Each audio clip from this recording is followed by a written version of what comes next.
Thank you. Anybody else have anything different they want to? Okay. So yeah, that was basically, I was trying to allow you to experience first reaction. So in a martial arts context, if you're getting beat up, that's like the first jump. Is you're just reacting to stimulus, right? I tell you to jump and I didn't give you enough time to even think about it and you just jump and that was done. It's over with. The second one, I was actually using sports psychology techniques, but I was eliminating any sort of Buddhism component. I was trying to throw you into a realm, basically. Hopefully Jealous God's realm, but could have been others. And give you a feeling of what it's like to work for a goal and do that with some sort of action, which since you guys go to school, you probably know that feeling quite often anyways. But and then the third one, I was trying to allow you to jump while you're in your body, while there's no mind-body separation and everything sort of just goes away, which is some form of mindfulness. Because when you're in your body and you're not thinking, per se, there's space between your thoughts, then you're actually just acting, and there's nothing more to it than that. So the not self in the martial context. So when Bruce Lee was talking about a fight in the form of a play, played seriously, I also think of fights like dances, that you're the same thing, but there's different actors and you're playing different roles. This comes about in two-person forms, actually, where you have a part to play and the other person has a part to play, and hopefully you don't hit each other. But it comes about in a fight spontaneously. And one reason that I think martial arts demonstrates this and focuses on this, because there's a very immediate response to thinking that there's a self. Quite often, if you start operating in your mind and there's a self, you start looping, you don't respond quickly enough, and that's it, you get hit. Other sports, it's a little more ambiguous. You have to wait to see how you did. So the pure unfolding of events, of sort of a guided energy. So your energy is constantly in flux with your opponent. It's not static. And both sets of martial arts study this. So a lot of people say there's hard martial arts, there's soft martial arts. They're working on different things. According to one master I spoke with, the hard martial arts emphasize learning fighting first and mindfulness later. And the fighting is manifested through adrenaline, through muscular effort, and you expend enough effort over time that you finally strip away that effort and are left with your body's skeletal system and how to expend energy without using effort. The soft martial arts actually reverses the process. So they teach you mindful movement and meditation and motion, and then later you apply it to fighting. And so basically, either way, you're teaching yourself how to use the energy in your body with intent, but not effort. So how does structure work with this intent? How about academics? Why do we have to go through 4 years in college with people telling us what to do and how to think about things so that later we can strip away all of that and be creative? Any ideas? Yeah.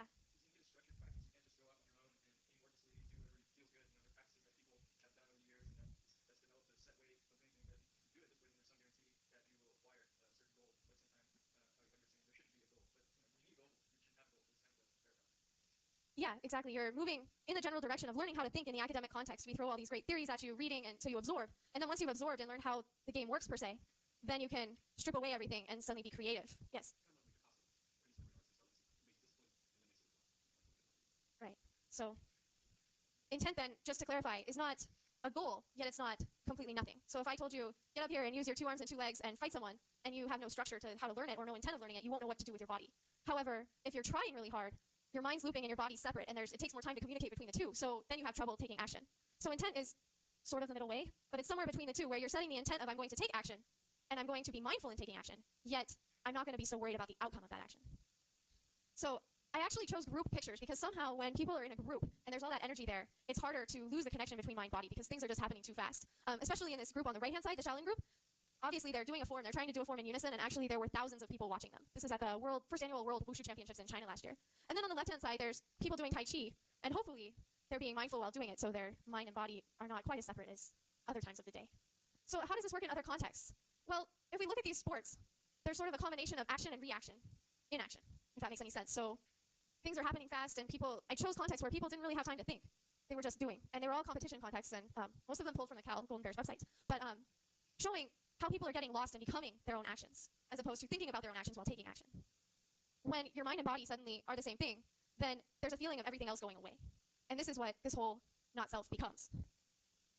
So why is the state of mindfulness the state we're looking for? Sports psychology first tells us that a lot of people, I remember I had a sports psychologist when I was younger on a team, our whole team did, and we called him Dr. Relax. And he always was trying to get us to relax and just be in a state of complete and total relaxation in the start of a ski race. So you're about to throw yourself down a mountain at 80 miles an hour, and you're totally relaxed and in this peaceful state. It was a little counterintuitive. And I don't think we understood what he was trying to get at, so we didn't get particularly great results. And then another representation in the West of this that I heard was Tony Robbins on one of his CDs. He was talking about how in sports we need to be, if 1 is like complete and total, like you're dead, and 10 is completely ready to go, athletes need to be at a 12. And to me that also seemed counterintuitive, because if you're at a 12, you're like ready to overexert yourself. There's too much effort. But I didn't really understand what he was saying either. That actually, if you're in a mindful meditative state, you're so aware that you are at a 12 while being completely relaxed and receptive to what's going on around you. So, for example, if you're not receptive to what's going on around you and you're in a basketball game, what's going to happen? The game goes on without you. You simply get lost in your own thoughts.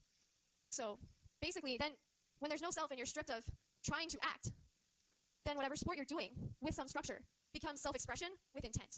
But this self-expression is not coming from your experiences or anything else. It's coming from somewhere deep inside you, almost a form of consciousness, if we don't take it to be the literal term of the word. So what is overexerted intent? How many people in here swim? Okay, anybody willing to tell me what happens when you are thinking of exactly how to put your hand in the water and push really hard against the water and get yourself to go forward and you try really hard? Anybody willing to tell me how that feels? You raise your hand. Can I pick on you? Makes you tired, right? Very tired.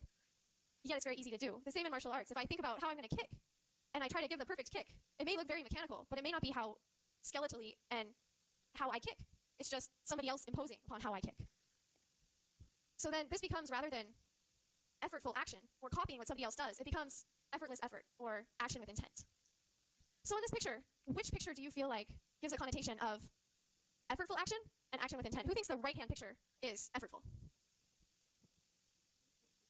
Oh, I'm sorry. He's jumping off of the rock up there right next to the sun. He's kind of sitting back. He's lost his grounding. Yes?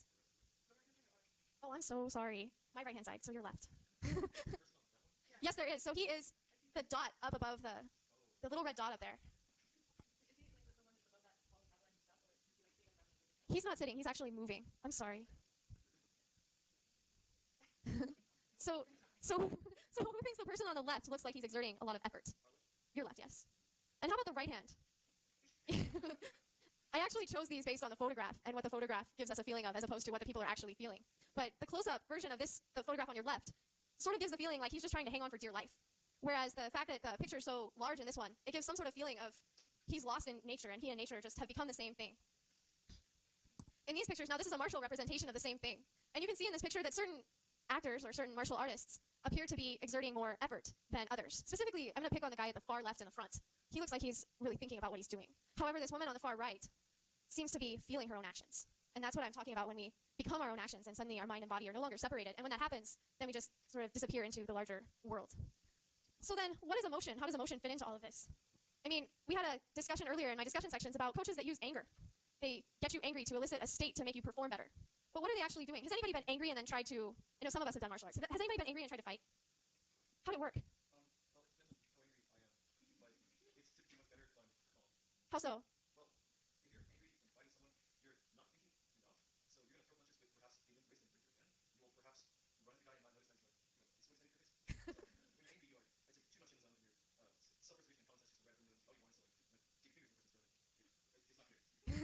Yeah, it's very tiring, right? Yeah. Yeah. In fact, you become so unreceptive that you try to overpower your opponent. And the only time it generally works is if muscularly and skill-wise you're both sort of at a higher level or you can use more force to gain control over your opponent, which happens a lot when people get attacked on the street, per se, right? So then what happens if we use aggression in, say, a different sort of way? Because sometimes aggression does work. So how do we reconcile the two? In one sense, if we're using aggression too much, then we can't do anything. But it's still inside of us somewhere sometimes, especially in a fight context, because getting hit, man, you get angry whether you want to or not, right? Well, a lot of people actually use this aggression to set intent. So sometimes we have a negative intent that's working behind our back, and people will actually get us angry enough that we want a result. Not in the form of desiring a result, but in form of actually setting some sort of intent. And that's why sometimes emotions can work to our benefit and other times they don't. As far as this mind-body interaction, when emotions are present, somehow when you're in that intentful state, things become self-expression and pure emptiness simultaneously. So in a clip we watched this morning in our discussion section, Bruce Lee was talking about how when water goes into a cup, it becomes the cup.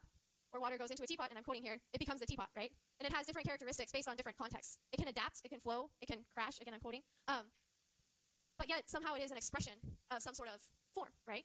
So actually the self-expression and pure emptiness are talking about the same thing. So how does this apply in the context of the 3 poisons? We're using our emotions to set intent, right? Has anybody not used any sort of attachments, aggression, ignorance, passion to set an intent? Can we do it without any of the poisons? Yeah.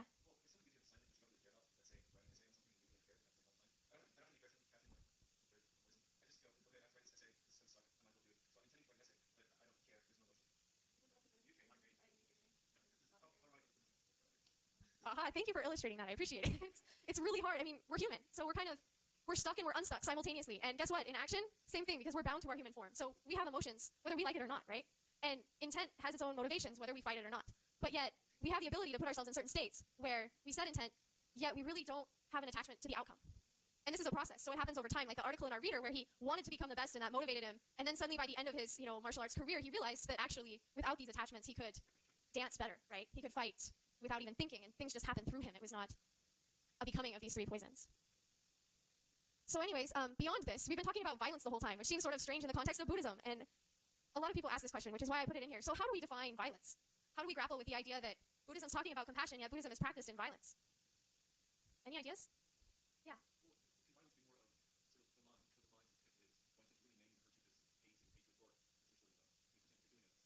Mm.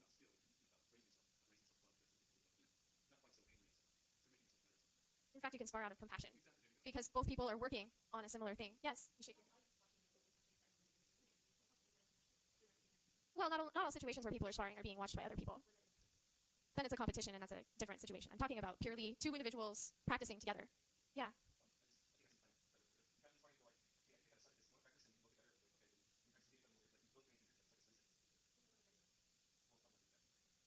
Again, the meaning we attach, right?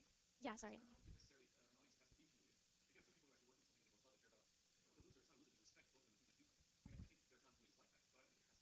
Yeah, and that's actually also where ritual comes in and respect comes in. And a lot of these traditions use mental triggers to trigger what in our reader describes as purity. So when we study with a teacher, we bow, right, and lower our eyes so that we actually physically show that we're putting away our weapons, and it actually takes the ego out of the equation. And it's a ceremonial aspect of removing the ego to be open to learning. Now, in fighting, they actually do that, but the other way around. You bow out of respect to your opponent, yet you're bringing your weapons forward.